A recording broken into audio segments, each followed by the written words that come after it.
அஸ்ஸலாமு அலைக்கும் வரஹ்மத்துல்லாஹி வபரகாத்துஹு. நாளும் ஓர் அமுதமொழி. இந்நூல் திராகி பிரபம் எனும் பெயருடைத்து. இதன் கருத்து தாகமுடையோருக்கான நீர்ப்பந்தல் என்பதாம்.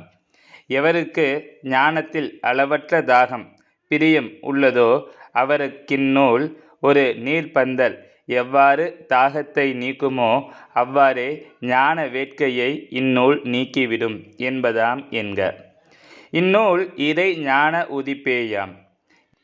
எண்ணத்திற்கிழந்தவை ஏக பேட்டியாகி உதித்ததே எருதெனின் மிகையாகாது.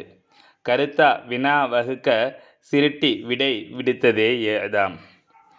குரோதம் விடுத்து குறை தடுத்து நிறையுள மெய்தி கற்றிடின் இறை திருவருளிசையுமென்பதில் ஐயமின்று. இவ்வழியில் செல்ல விரும்புவோருக்கே ஏது அமைக்கப்பட்டுள்ளது ஞான சூனியங்களுக்கன்று. வாழ்க மெய்ப்பொருள், வாழ்க மெய்ஞானம், வாழ்க ஞானிகள். சங்கைமிகு ஷேഖநாயகம் குதுபுஸ்ஸமான் ஷம்சுல் உஜூத் ஜமாலியா அசையீத் ஹலீல் அன் மௌலானா அல் ஹசனியுல் ஹுசைனியுல் ஹாஷிமி கத்தஸல்லாஹு சிர்ரஹுல் அலீம் அவர்கள் எழுதிய தாகி பிரபம் எனும் நூலிற்கு எம் கருத்து எனும் தலைப்பின் கீழ் அவர்கள் எழுதிய உரையிலிருந்து